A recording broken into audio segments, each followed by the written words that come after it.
Hello, everyone. Welcome to our afternoon, or for some people, evening panel. Welcome to our Jean Monnet Center of Excellence panel directed from FIU, Florida International University.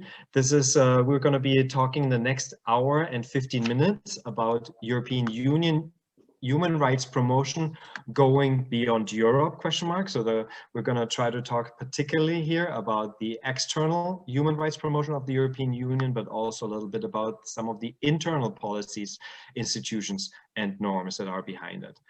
With us, I have a wonderful panel of experts, which I will tell you about in a little bit. But for now, I just wanted to welcome you, and I wanted to tell you a little bit about housekeeping, what we're going to plan to do. I think by now everyone is pretty familiar with Zoom as a platform. We will have presentations from each of the three of us for about 10 minutes each. But if you want to, you can already pose your questions in the Q&A chat box on the bottom, in the Q&A box, I should say. And then after our presentations, we will take your questions in the order that they were posed, and hopefully we'll have good answers to those. I have the great pleasure as Jean Monnet Director and EU Politics Professor here at FIU to welcome two other exceptional experts on the topic of EU human rights. And so I want to first thank them for being here, for taking the time. And I will introduce Dr. Stephen Roper and Dr. Karen Smith as they make their individual presentations. Professor Stephen Roper is a professor of political science at Florida Atlantic University. His research explores the design and implementation of transitional justice with a focus on conflict resolution mechanisms. His research also focuses on Eastern Europe regionally and the former Soviet Union, Africa, the Middle East, and Southeast Asia, so pretty global in scope. He has held grants from the American Council of Learned Societies, the International Research and Exchanges Board, the Social Science Research Council, and he was a Fulbright Scholar, as well as a Fulbright Senior Specialist. He's also a great collaborator with FIU's Jean Monnet Center of Excellence. Dr. Roper, in addition, has served as a consultant to USAID, the US State Department, and the World Bank. In addition to his work in the area of human rights, and he also, by the way, is or was at least the editor of Human Rights Review, if I'm correct, Dr. Roper has an extensive experience in international education and has served as consultant on the Bologna process, the EU's large transnational educational process, and models of their national accreditation. He's author of 4 books and over 50 articles and book chapters pertaining to his expertise. It is my great pleasure to welcome Dr. Stephen Roper, and I would ask him now for the next 10 minutes to give us an overview over the European Union's institutional architecture and its policies. Thank you for being here. Thank you, Markus, for that very kind introduction. I'm very happy to be here this afternoon to look at an issue that has, I think, really come to the fore over the last decade, particularly as you look at EU policy, both within the Union as well as its external relations.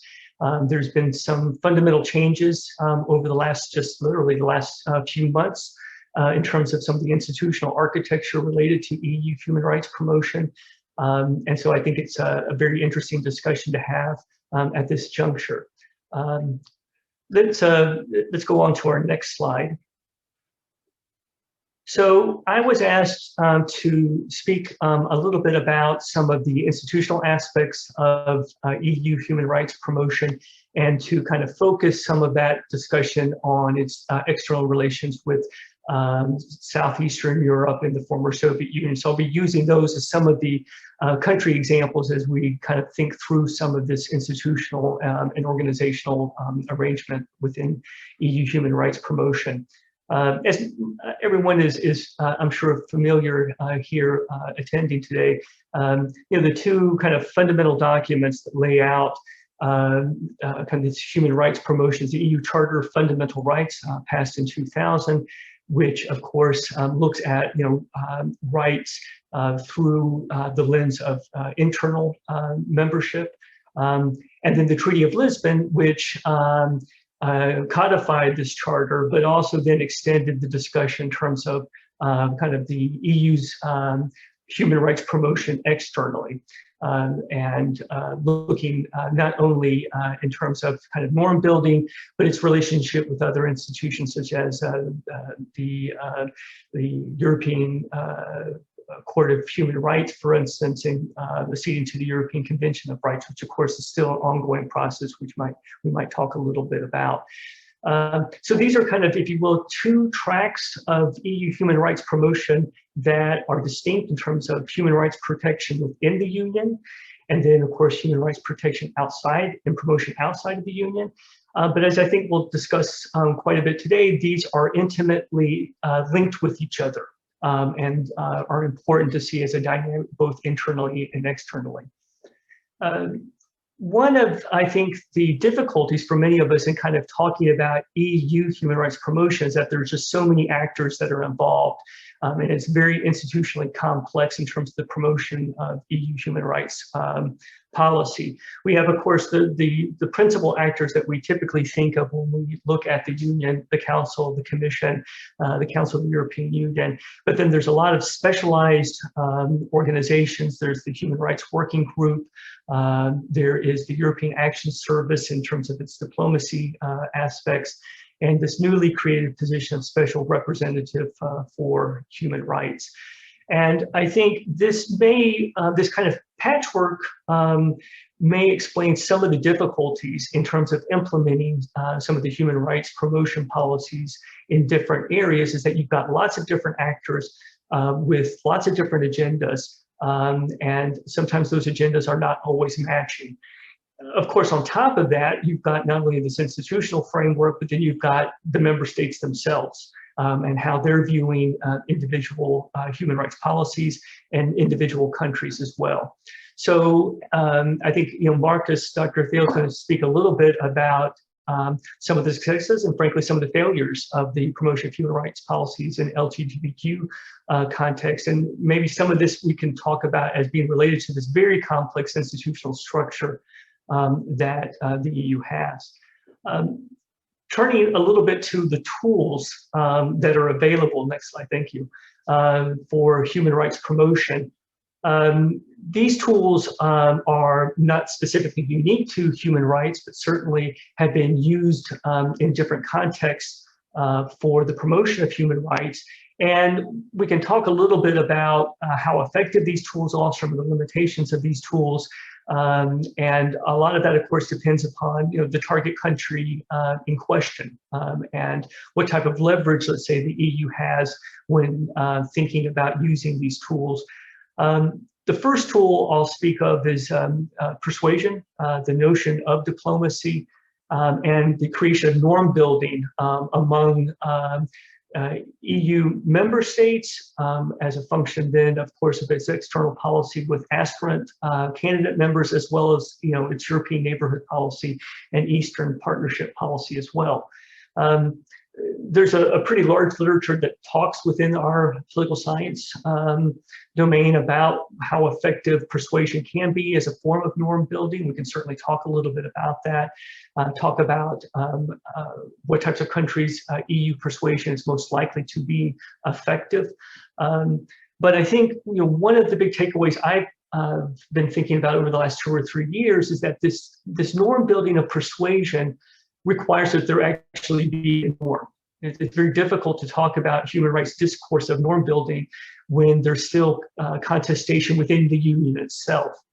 And so the actions that we've seen, particularly in countries such as Poland, in terms of issues related to rule of law, or in Hungary and the Czech Republic, related to, let's say, immigration policies and the promotion and protection of migrants, raises difficulties for the union in terms of using persuasion as a form of norm building when many could question whether that norm actually exists within the union, let alone should it be applied externally in its foreign relations.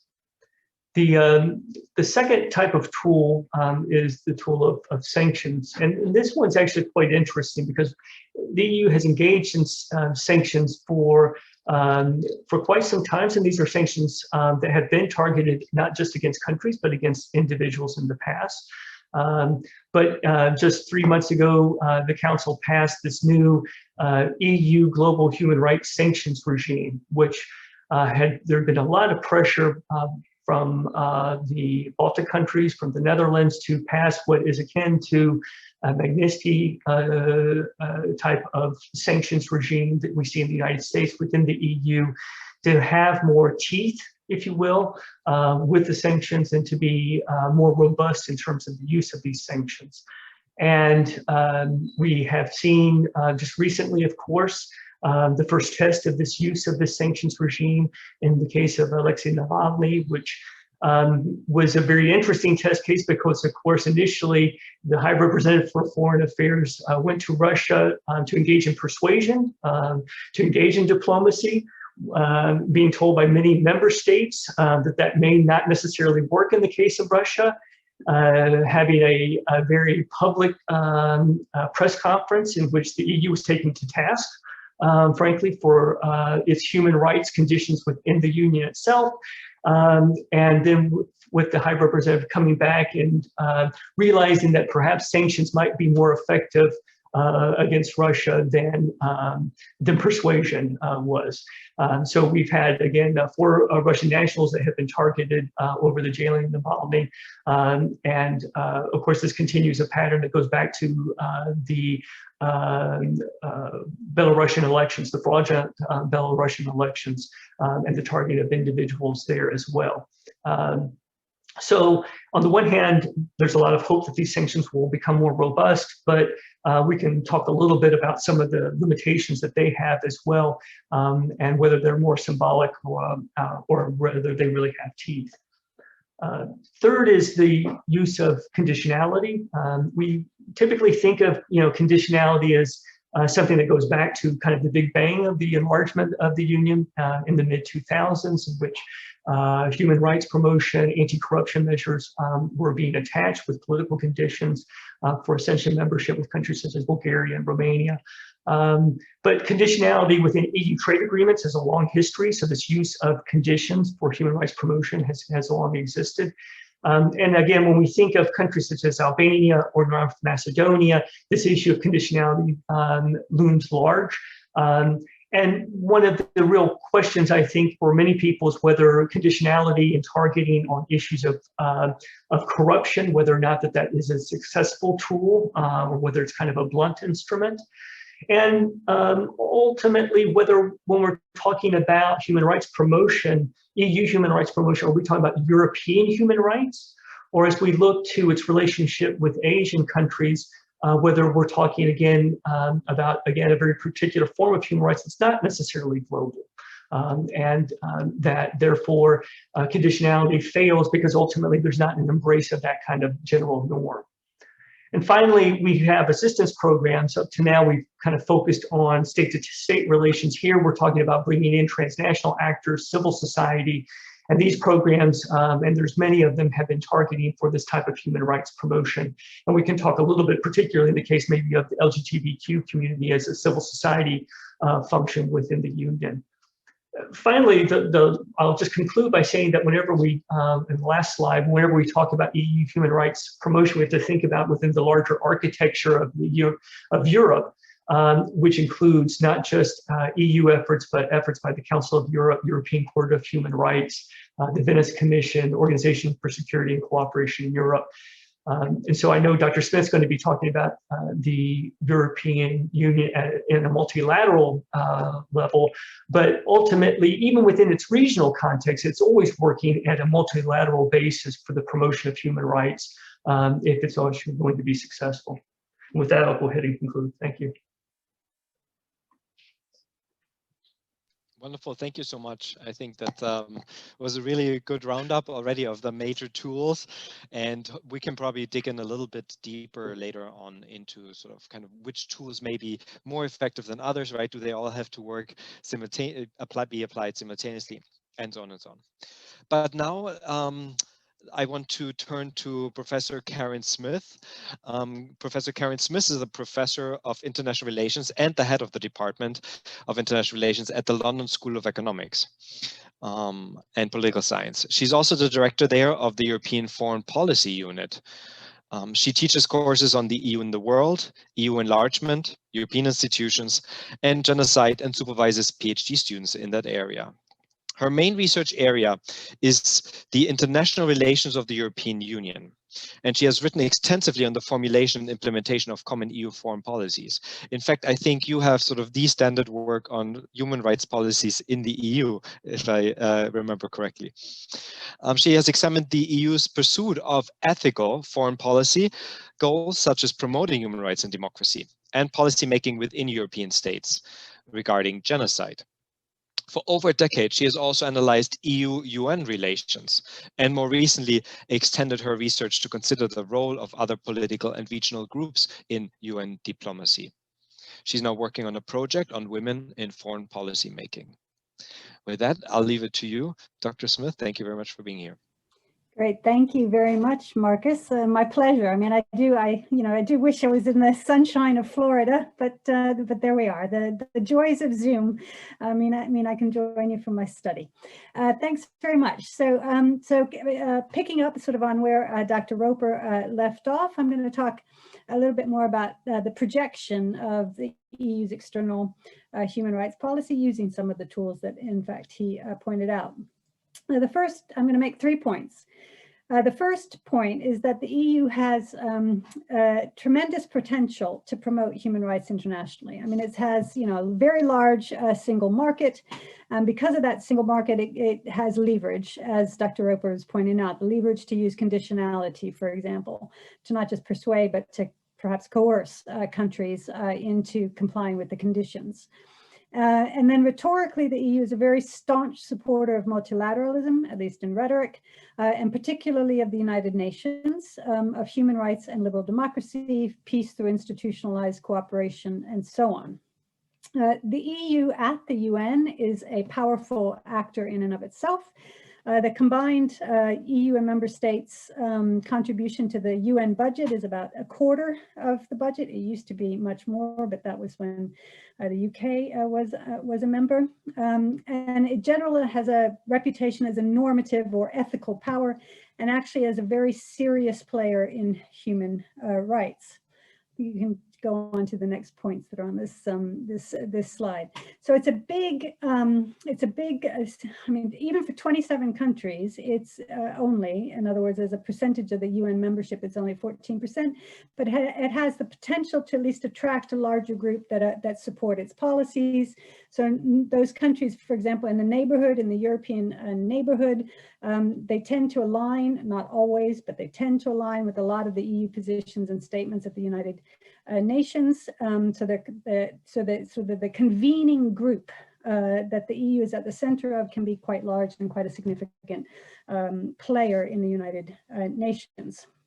The EU is also extremely active in human rights at the UN level. This is both in New York and the General Assembly, and it's the most particularly the third committee of the General Assembly, which deals with human rights, but also in Geneva at the Human Rights Council. It has something to say about everything, right? It generates statements on practically every single agenda item, on every single sort of interactive debate with a UN special rapporteur. The EU has a statement to say. So it is, it's considered a serious player that is very active across the board within the United Nations. So in the most important multilateral positions. There are, however, limits to the EU's influence, and I'm going to just note 2 of them. So the first is that, and this was sort of alluded to in the first presentation, the EU doesn't actually do a very good job of promoting human rights internally within the EU. In fact, that's sort of the way it started. The communities back in the 1950s left out human rights for the most part. And so this kind of disjuncture between what the EU does internally with what it's trying to do externally can be a bit jarring, and it doesn't always match up. In other words, the standards to which member states themselves within the EU might be held appear to be a bit looser than the standards that external countries are expected to comply with, for example, under conditionality. So Poland and Hungary can get away with things that perhaps an applicant state might not be able to.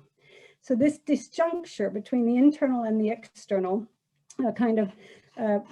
policies of the European Union leave it open to charges of hypocrisy and double standards, and then this damages its reputation and legitimacy, which can therefore damage its attempts to persuade other states to comply with international human rights standards.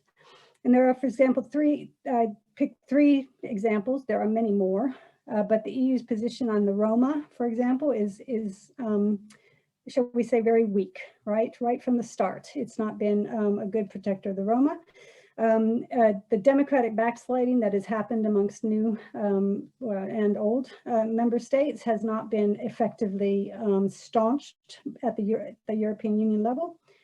Rights of asylum have been also weakly enforced within the European Union. So the fact that there are these internal weaknesses in the human rights regime centered on the European Union. I mean, the Council of Europe, we can talk also about the weaknesses of that. I mean, that's kind of legion as well.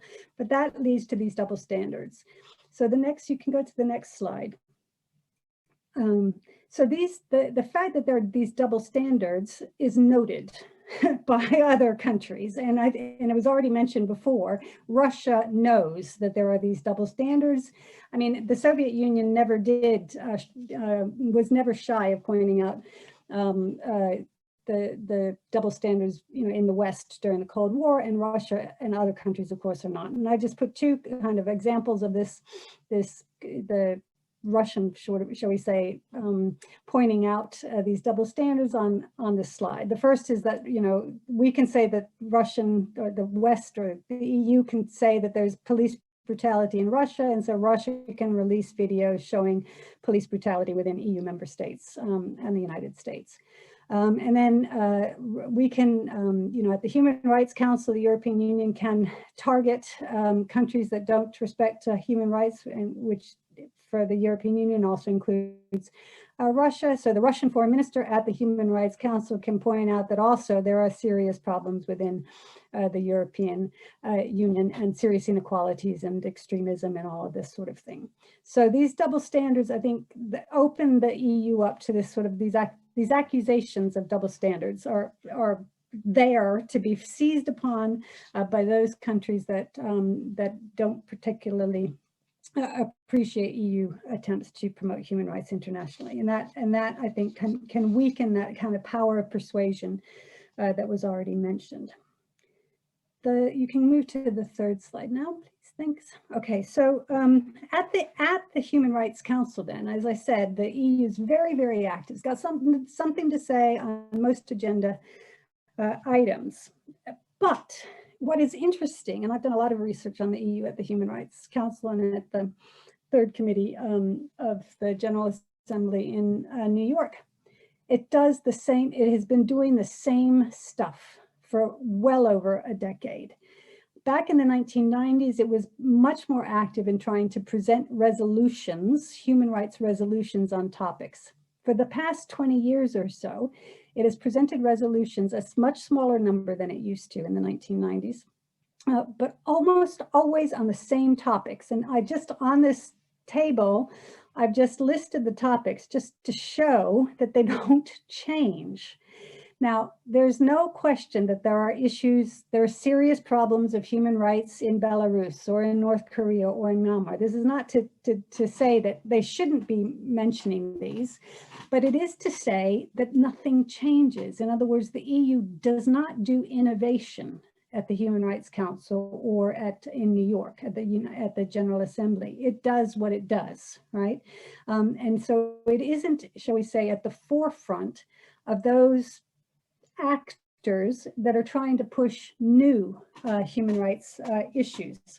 For example, innovation has come from some European Union member states, but it's come from states, not from the European Union. So for example, Sweden has tried to push a resolution on human rights and the internet, right? So a new kind of topic. There have been resolutions on civil society space, so the right to protest, these kinds of things. The EU is not there. They are not the ones that are leading the innovation in terms of looking at new human rights topics and addressing them. They continue to do the same thing. Now, the interesting question, I think, is why? Why is this the case at the United Nations? And to some extent, it's because those institutions that have already been pointed out, the Commission, the European External Action Service, the EU delegations, are overloaded. So this is about what they can handle year by year. I mean, if you're in Geneva, the human rights agenda is sort of relentless. I mean, the Human Rights Council meets 3 times a year for several weeks, but in between, there's all sorts of other stuff going on, including the Universal Periodic Review. So human rights are always there, and just handling this is about as much as the institutions can handle. That's one possible explanation. One of the more convincing ones for me is the intergovernmental nature of decision-making on external human rights promotion. And that the fact that you've got intergovernmental decision-making, which means every member state has a veto, as it were. You have to have unanimous or consensus decision-making, most often unanimous, means that decision-making is slow. You've got to build the consensus before you can change, and slow decision-making doesn't make for very innovative, fast decision-making to address new kinds of issues. So putting new things on the agenda is always going to generate resistance, and therefore you get this kind of stasis within it. So that's another possible reason for why they continue to do this sort of same. They're not at the forefront of innovation. The other thing is that the EU, as I said, is a major player at the United Nations, but it's also then, that has drawbacks. In other words, it can persuade those countries that want to be persuaded, but it can also make a lot of get up the backs of a lot of countries. And the EU itself has had enormous capacity to generate serious opposition from other organized groups within the United Nations, including, for example, the Africa Group or the Organization for the Islamic Conference. There can tend to be tussles, and the EU is always outvoted by these other countries in these other groups. And the EU has not always been self-reflective about this, and has not always been as open as reflective as it could be about the fact that the EU is made up of countries that have colonial pasts, and that has a certain kind of baggage. It's not like the EU is broken free of this baggage. It is the baggage because it is Europe. And so I think that kind of generates the opposition. Because it generates the opposition, then some member states don't want to generate even more opposition to the EU by putting new issues on the agenda. So let's just play it safe, do our thing. The EU does work with other countries. Rights of the Child is always the resolution that's always run with the Latin America group. They work very closely with Japan on North Korea. So it's not as though the EU doesn't have partners and all. It's just that it can spark a lot of opposition. So in sum, the EU's promotion of human rights internationally, and specifically at the UN, on the UN stage, is constrained by this disjuncture between its potential leverage externally and its limited leverage internally to protect human rights. It's limited by this intergovernmental framework, which makes it hard for the European Union to be innovative in terms of pushing an international human rights agenda forward. And it also inhibits clear priorities linked back to what Brussels does in terms of its own human rights in external policies elsewhere in the world. Just one final word on whether qualified majority voting would solve this problem, because there have been a number of proposals, including made by the Commission, that the way, and with specific reference to human rights discussions at the United Nations that qualified majority voting should be brought in, because then you clear away this intergovernmental backlog and you can move forward more quickly. I think there are problems with qualified majority voting because it automatically tells the world that the European Union is not united, and that there is a split, and that split could be widened by other actors. And I just don't think that in foreign policy, these kind of foreign relations type issues, the way to go is to put countries in a minority. It's essentially a voluntary process. I mean, this is not a supranational process within the European Union. It's based on the desire to cooperate on foreign policy within the European Union. And if you brought in qualified majority voting, you might find that member states conduct more of their foreign relations outside of the framework of the European Union rather than through it, which I don't think is what would be necessarily desirable. Instead, I think that the answer is possibly through these sort of small groups of countries of EU member states or single member states that try to set the example, to lead, to kind of run ahead of the rest of the group and hope that they can convince the rest of the European Union to follow their innovative leads, like Sweden on the internet and so on and so forth. So that's my 3 points, and I'll pass over to Markus. Thanks very much. Wonderful. Thank you so much. And I see there already the first questions coming up. So please, everyone, post your questions into the Q&A box so that after my presentation now, we can start answering these that you may have. And tell us whom you're going to direct these questions to. Now, you've seen Dr. Roper has started out and told us a little bit about sort of the evolution and the architecture and the tools that are available for human rights promotion. Professor Smith has basically complicated the picture a little bit, right, in a sense, or showed us the complications that exist when international multilateral organizations try to come to consensus and then try to project a consensus externally. Now, I will take this a little bit further, this criticism, and even though what I'm saying may sound what I'm presenting on sound rather realistic or sober, that doesn't mean that, you know, I don't recognize still the European Union as the world's foremost human rights promoter, right? But again, human rights themselves have become highly politicized in the last 2 decades or so. So human rights politics have become just as politicized. So we need to keep that in mind. A little bit about my background. I am associate professor here for EU and European politics, but also teach on European and supervised dissertations on international organizations. I consider myself a political sociologist of Europe. So rather than, you know, being primarily interested in institutions, my interest is in sort of the societal as well as collective expressions of political will and popular mobilizations vis-a-vis the European Union institutions.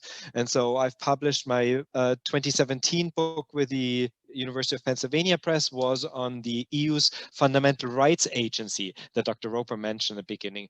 That's a relatively new institution. The Fundamental Rights Agency in the European Union tries to specifically monitor various human rights affairs within the European Union.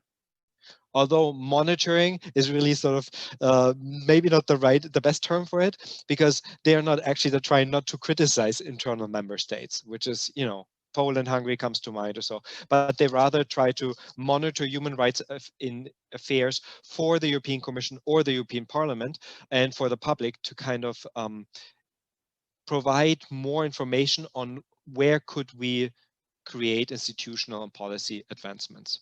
Okay, my current book project that I'm going to talk here about, and I hope that complements what our experts said before, is, as you can see here on the introductory slide, civil society linkages with European Union and its human rights promotion policies in international LGBT plus rights promotion. So next slide, please.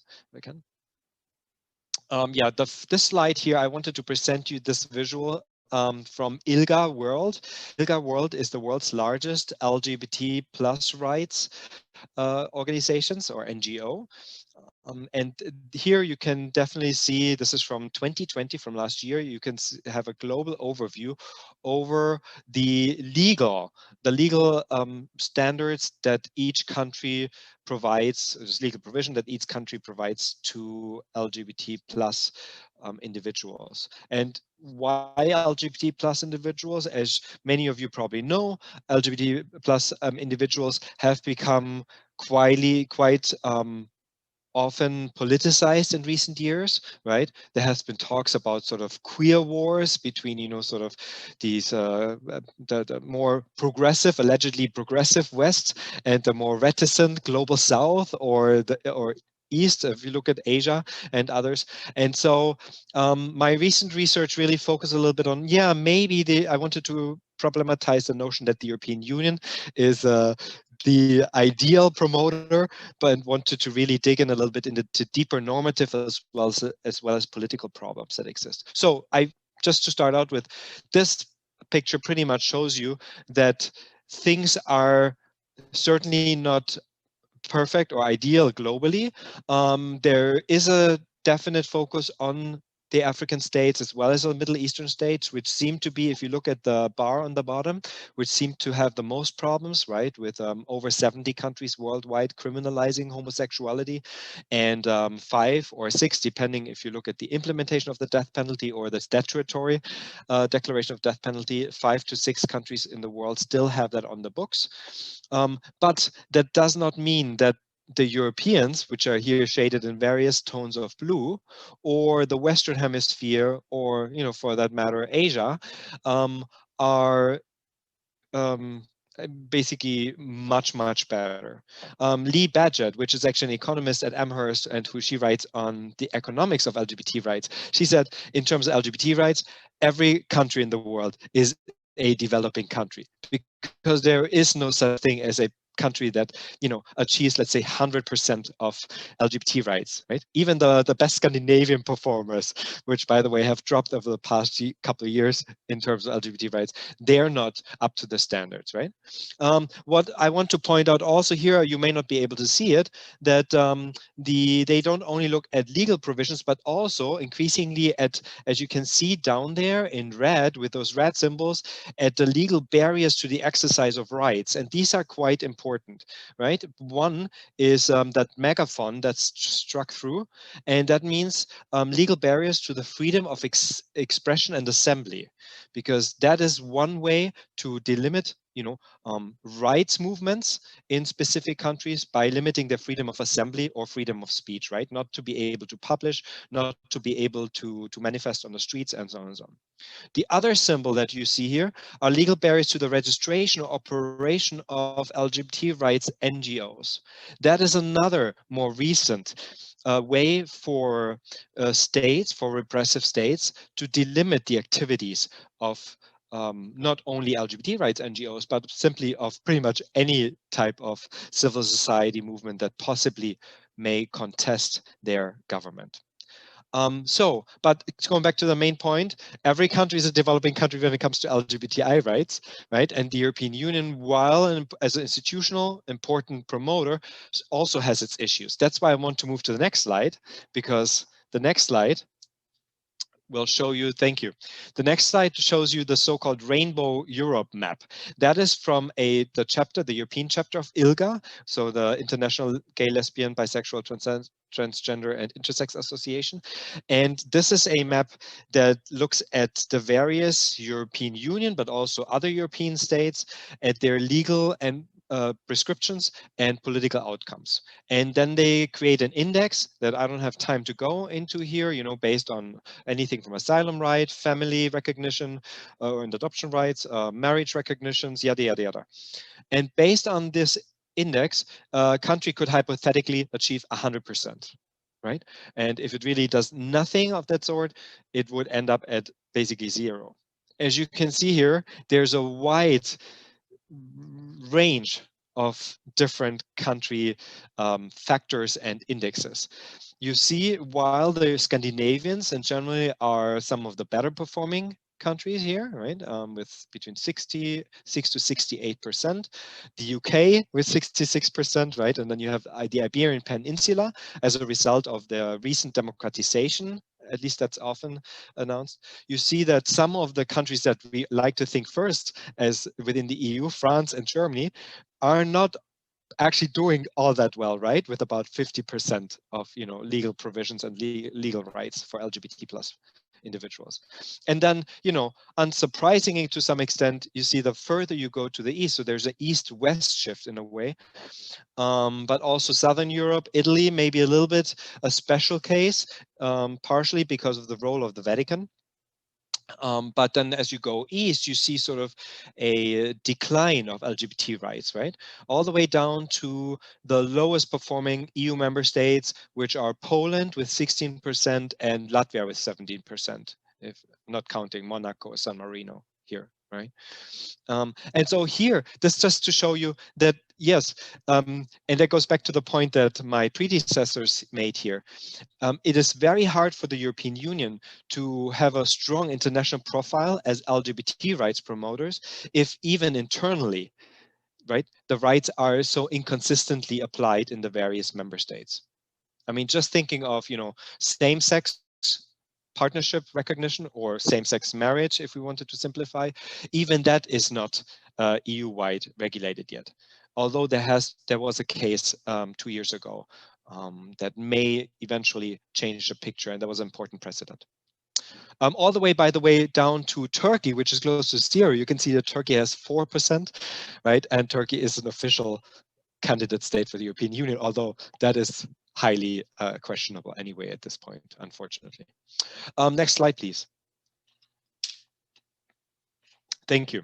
So here I'm going to give you a little bit more background information, but also want to make some improvements or recommendations based on my research on my latest book on this topic. So European governments, as you know already, together with the EU institutions, the European Commission, the European Parliament. The Parliament has its own LGBTI intergroup, which means it's the largest group of 150 parliamentarians interested in LGBTI affairs. So the European governments, the 27, together with the EU institutions, emphasize human and within the human rights umbrella, LGBTI rights in their external as well as internal policies. Particularly since we're focusing here more on external policies, I want to highlight also the 2013 Foreign Affairs Council guidelines. That was one of the milestone documents in which the EU's foreign ministers recognized the importance of LGBTI rights in generally wanted to integrate or mainstream them within their foreign policies. Rights promotion, given that I want to really focus on the linkage between political actors and civil society actors, rights promotion is also actively advanced by powerful, large, and EU co-financed, largely financed NGOs such as ILGA Europe. ILGA Europe is certainly the most prominent and most powerful LGBT plus rights group, not only, I would say, within the EU, but to a lesser extent, probably also within the United Nations. Although within the United Nations, they had a little bit of a tougher time, which we can talk about later if we want to. They're also largely financed by the European Union. So you see an indirect way for the European Union to support LGBTI rights. They are also powerful because not only do they represent thousands of member NGOs, within not only the 27 member states, but really within, I think, 48 European and now Central Asian countries. So you can imagine a hugely powerful constituency that stands behind ILGA Europe. But they also have almost exclusive access to the European Union institutions. That means their reports are being taken into account in the enlargement process when countries are being monitored annually. Are these countries, potential future candidate states, making progress in terms of human rights and LGBTI rights? They're meeting with the various commissioners on a regular basis. They are having sessions within the European Parliament on the topic of LGBTI rights, and so on and so on. So importantly, ILGA Europe is also well connected to other international rights activists outside, in the global south, all over the globe. And of course, ILGA Europe also is involved in the work of the 27 national member states NGOs, in particular there also with development NGOs, because Europe is also together, the European Union, the world's largest development provider. And so with the provision of foreign aid comes a lot of leverage, right? In terms of dictating, well, dictating may or may not be the right word, in terms of at least advocating for specific rights compliant development work. And of course, this is sort of what we call in political science a two-level game, right? Where NGOs can really use not only the national level of governance, but also the EU level as well as the UN level to press for their concerns. To the third point, EU human rights promotion, however, it's not all good and easy. It is quite highly contested, as I mentioned in the beginning, in external relations more generally, but also among many development partners. For instance, in the African, Caribbean, and Pacific communities, that is the grouping of 79 largely former colonies of the European Union. These human rights prescriptions that the EU, the human rights clauses that the EU inserts into their dealings with third countries are contested on a number of grounds that are listed here. First and foremost, because it challenges the sovereignty of a country, right? Another international organization simply stipulates what another country can do or cannot do. And there were literally statements by, I think, the Ghanaian president or by the Ugandan president in recent years who said, we're not allowing, we'd rather not take that gay foreign aid, right, before we're being told what to do. So very simple, the Westphalian sovereignty principle is still preeminent, and whenever political conditionality is pronounced too harshly, then countries will develop, or governments will develop a counter reaction.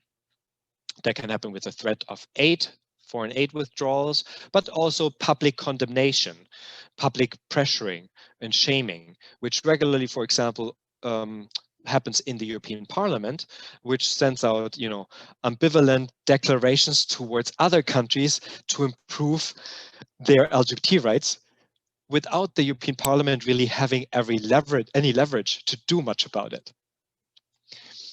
But these human rights, or LGBTI rights in particular, have also been contested not only because they challenge the sovereignty, but also with the cultural relatives argument that some of you may know, that these LGBT rights are coming from the West, right? And they go against the prevailing domestic culture. This is particularly often pronounced with regards to religion, and sort of fundamental evangelic fundamentalist countries, or in Muslim majority countries, right? Or in Christian Orthodox countries, right? If you want to look more towards the Eastern neighborhood. Or it can also be based on, the traditional view of family and of gender roles, right? So that's that the EU's advocacy of what's called sexual orientation and gender identity rights, muddles gender roles, destabilizes traditional patriarchies, and may, protect families and children, not to the extent that it should.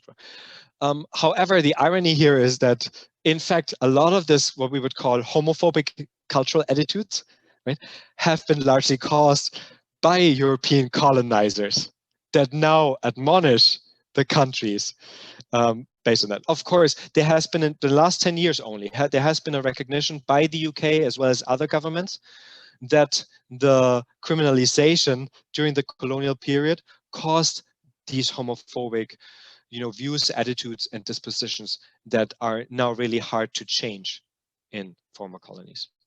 The last point with regards, these are additional problems that increase the tensions, and those are, of course, the EU's market primacy, meaning that the EU also has to think geostrategically. And for example, that economic partnership agreements are seen as with human rights, or trade agreements with human rights stipulations, seem to link issues together that don't really belong together. sort of, spreading neoliberal values. There's also an inconsistent political conditionality. I don't have really time to get into that, but that means that political conditionality, meaning that human rights need to be maintained in order to receive aid or trade access or, future membership. That is not applied with the same consistency, but depending on how geopolitically important another country is, the European Union may intervene in one country, whereas it does not intervene in another. Case example would be Serbia. Serbia, as the largest member state, gets away with a lot of LGBT rights and human rights violations that other countries do not get away with. That surrounds itself. Global north-south inequalities and post-colonial repercussions or residual post-colonial attitudes will continue to hinder, of course, the EU's self-portrayal as, the shining beacon that brings human rights to the rest of the world, right? With reference to, the Victorian Holocaust, as it were. And the EU's politicizing normative visibility. They also further contribute tensions. By that, I mean that if you really look into what how the EU promotes human rights and LGBT rights on the ground, you see that a lot of money and a lot of recognition is done for symbolic politics and for high visibility issues such as pride marches in non-Western settings, and pride marches are pretty much right or coming out. These are very much Western concepts that don't have a resonance and that may actually make the real substantial politics much harder in countries that are not Western. Now, please to the next slide, and then I'll finish up here. Can I have the next slide, please? Thank you. Hello, Andre? Yes, thank you, appreciate it. So I urge then, oh, no, that was not the last. Please, can you go back to the last slide? I urge basically in my research, and thank you, in my book that is coming out in 2021, and thank you, Professor Smith, for doing an endorsement of that. No, sorry, one more slide. Please go to the next slide. The Rethinking International Rights Promotion slide. I'll ask basically to rethink international rights promotion. Thank you.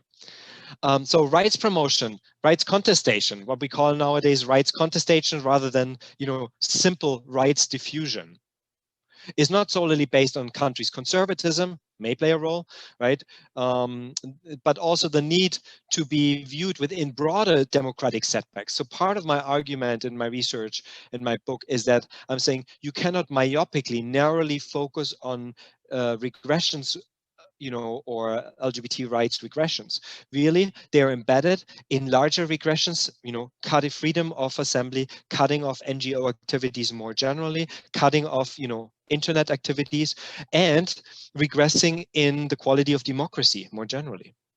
And recognizing the EU needs to be self-reflective to recognize the unintended results of its ambivalent rights promotion policies. Civil society is hugely important, and it is very good that the European Union supports financially a lot of the civil societies within as well as outside.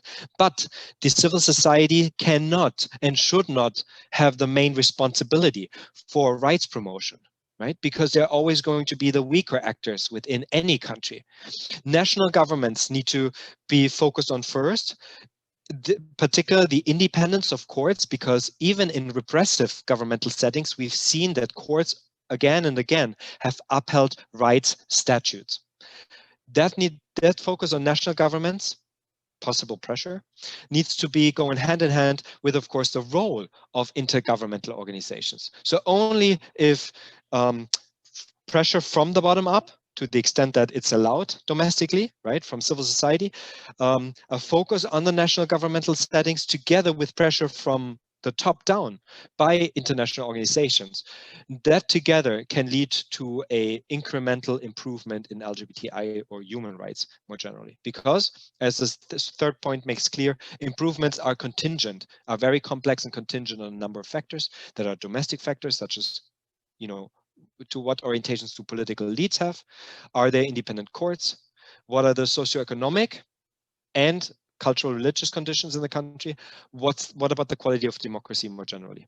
And these factors interact with international factors, such as the influence of international organizations or the degree of influence, the degree of transnational mobilization of activists, which has been easier with the internet, but that's why NGOs need to register now with government. That's why internet blackouts are occurring more and more often. And access to information, issue linkages, and political conditionality. So what is to be done? Just to finish up quickly, the EU needs to strengthen its internal human rights regime. That includes very visibly and prominently its refugee rights regime, because over and over countries who are being told by the European Union that they need to improve their human rights situation counter that the European Union does not really care about the rights of refugees at the borders or once they arrive within their countries. So if there's no internal consistency of human rights application, it's harder to portray or diffuse it externally.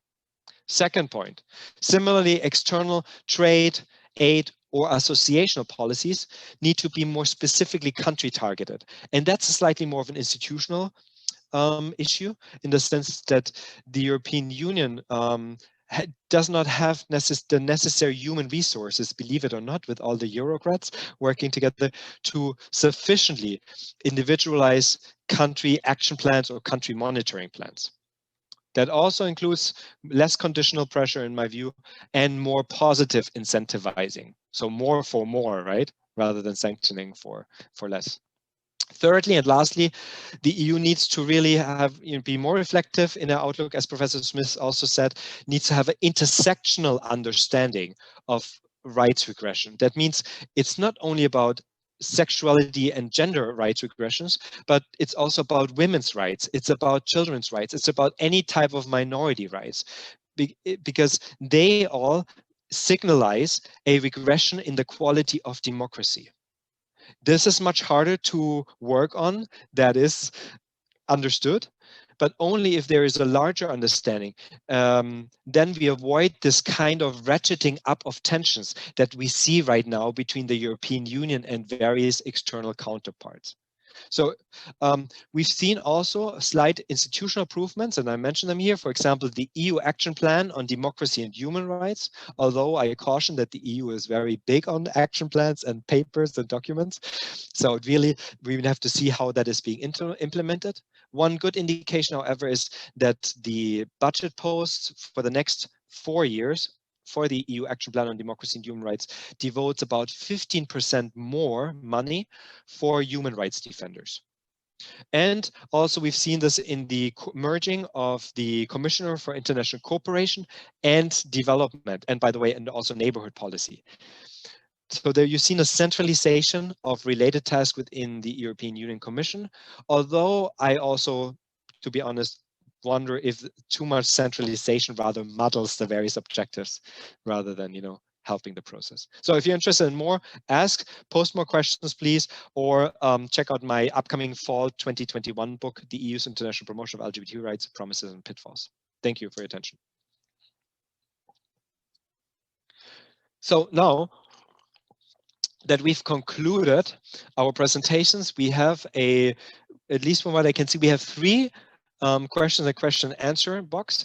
Please continue to ask any questions you may have. Any participants, you can post them, you can write them into the Q&A box. So let me start with them. I also have some other backup questions, but first let's get to the audience questions, if you don't mind. Danny Taro writes, thank you for posting. My question deals with countries such as Poland, Hungary, and the Czech Republic. Not so much what is to be done, but how we got there. Why, he says, do you think the EU allowed the situation in these EU member states to get progressively worse? Given that an undemocratic seizure of power doesn't happen overnight, why did officials not try, at least in their own institution, to try and stem the democratic backsliding that has taken place, while at the same time allowing them to spread their views within the EU and receiving the benefits and the monies of the European Union? Thank you. Thanks, Danny. Who wants to take the first shot at this question? I mean, I can add my own one, but maybe somebody else wants to. Yes, please, Professor Smith. So I think part of the problem is that once you're inside the club, you're inside the club, and you can. Nobody likes to be. I think there's a kind of, you don't rat on people that are inside the club, right? So you kind of, it's a kind of give and take within the club. And if you're going to call out another member state for something, you'd better be sure that your record is spotless, because we've seen that, for example, on media freedom, it's not just Poland and Hungary, but there were questions about Italy, for example, in the 1990s and 2000s. So there have been questions about the human rights and democratic standards of all EU member states.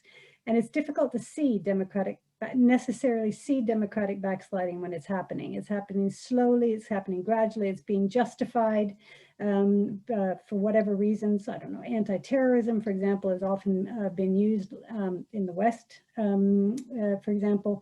So I think this reluctance to rock the boat and to single out a member state, one of your own club members, it has been part of the problem, and then it got too late, essentially, because there's now mutual veto power going on, in that Poland would always veto anything that any censure of Hungary, and Hungary would veto any censure of Poland, and so on. So it's catch-22 right now. But part of the problem is this sort of mutual understanding that they're all members of the club, and that you stick together, and therefore you don't necessarily call another member state out for some practice. I mean, it backfired on the member states when they tried to call out Austria at the end of the beginning of the 21st century, when the Freedom Party joined the government. So so I think there's that kind of this idea of the club, and all members are in the club, and they stick together and they don't call each other out, I think is quite strong and part of the problem, or part of the reason. Thank you. Dr. Robert, do you want to add something to it? If not, I have also some. I would just, add that I'm sure that there were significant informal discussions that were going on behind closed doors in Warsaw, in Brussels, in Prague, and in Budapest about the optics, about what was going on, but this goes to, I think, a point that Dr. Smith talked about in terms of some of the failures of the intergovernmental relationship. There is only so much that you can do kind of behind closed doors to persuade. But at the end of the day, if you really have significant concerns, you have to take that a step further. There's not really robust institutional ways to do it that makes sense within an environment in which everyone's got veto power. And it's kind of the opposite of what Dr. Thiel talked about in terms of, Dr. Smith talked about in terms of symbolic politics. These are the almost kind of family matters that you keep behind closed doors, and you do not air your dirty laundry. So I'm sure that, in fact, I know that there were discussions that went on, but the European Union is not institutionalized in a way to air these sorts of disagreements in a way that can contribute positively. So it's better not to even do it whatsoever. And so I think that's, but again, this all goes back to what we've been talking about, the subtext today, is that the failure within the union to promote human rights ultimately undermines its ability externally to promote those rights. And so this is something that is going to be an ongoing, I think, issue that member states will have to be re-examining time and again on different issues and institutionally if they really want to move their human rights agenda forward. Thank you very much. And may I add another element of it, which is slightly more also institutional in a sense, and you made very good comments. I hope it complements it, that I think there's also, EU institutional aspects why the European Union is not pushing harder against countries like Poland and Hungary in particular. I mean, we've seen just today or yesterday, in fact, a pretty drastic step in the European Parliament, in which Hungary's Orban's party was basically expelled from the major center-right bloc of European parliamentarians from the EPP group. And this was a very drastic step, because this shows you also that for longest time, the heads of the European Parliament's European EPP party group, the center-right conservatives in the European Parliament, they did not want to expel Orban, right? Partially because of those relationships that were mentioned before, but also partially because it would mean that their party group would lose in power in the European Parliament. So you can see here additional complications. So the fact that they got expelled, in fact, they didn't get expelled. Orban himself left because he wanted to avoid that his party is being viewed as being expelled from the European Parliament. So he left before they could expel him after a majority vote against Orban's parliamentarians. That's a pretty drastic step, but that shows you also institutional complications. And another one that I want to maybe add on, and maybe versus Smith, but we don't have time to really get into that, is the question of Brexit. I think you've seen in Poland, really in Hungary, the ratcheting up over the past 5 years. And if you think about it, that was the time when Brexit first appeared. And so there was a fear among European politicians that, more confrontational course could lead to what they called Polexit, the exit of Poland, or Hungexit, right? And Italy, Salvini screamed for Italexit. Now we find ourselves, after seeing what happened with Brexit, I think some of these fears are allayed, but I think that in part explains some of the hesitancy of the European Union to be more forceful on Poland and Hungary. They wanted to avoid a further fragmentation. But we only have about 10 minutes left, so I wanted to, and I see that the second question from Ali, thanks Ali Jackman, also deals with Poland, Hungary. I think we answered that, so I want to get to the third one, which is directed technically to me, but I think you all probably can contribute to that. For foreign aid lenders, what's the limit to which austerity measures, or I guess conditionality measures, can or should push LGBT rights forward? Similar to the controversy you see with the Washington Consensus, right? Imposing, economic liberalization, all that stuff. Thank you for your time. I certainly have an opinion on that, but does anyone want to take a first shot at the question of the sense and purpose of conditionality and austerity? I would just question whether the extent to which the EU actually ever applies conditionality. I mean, it declares it, but whether it actually follows through. So the more important thing would be whether it actually does anything about, to withdraw aid or to suspend provisions of a trade agreement or whatever. That those instances are quite rare, actually, very, very rare. So I would, austerity or whatever, it's just the EU doesn't use the powers of the leverage that it has given itself, doesn't use it for various reasons, which we can go into, but I'm sure Markus or Stephen can do that. Thank you. Yeah, exactly. Indeed. I mean, the EU luckily also first attempts to use other diplomatic means, right? Sort of the human rights dialogues, potential threats, right? Before they would actually cut the aid, because that, of course, aid cuts, as we know, usually just like sanctions, have a broader effect on the population, whereas then government officials or the economic elites actually still get away with a lot of, the prevailing policy in the country. But I would also, you probably noticed by now that I question the purpose of political conditionality. And I think also while the EU has now implemented what they call the Magnitsky Act, right? Sort of the official sanctions for the nomenclatura or the inner government officials that are involved in human rights violations. As we know, there is no conclusive debate on the effectiveness of sanctions, right? So smart sanctions are of course good, but the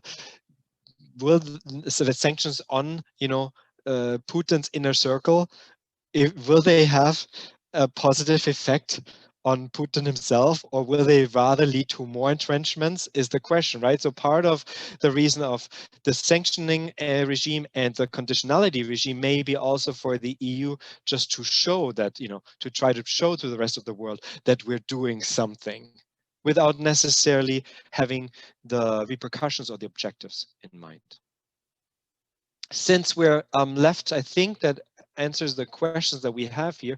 Since we only have 5 minutes left, I would like to know, maybe concludingly from you, from the two of you, and I'll be happy to answer them too, but from the two of you, aside from, you know, more internal consistency or coherence in order to better project human rights externally, in your opinion, what else could the European Union do to particularly bind, I think what's really important, global South countries, or not to bind global South countries closer, but really to convince global South countries more of the need to respect and maintain or even promote human rights domestically?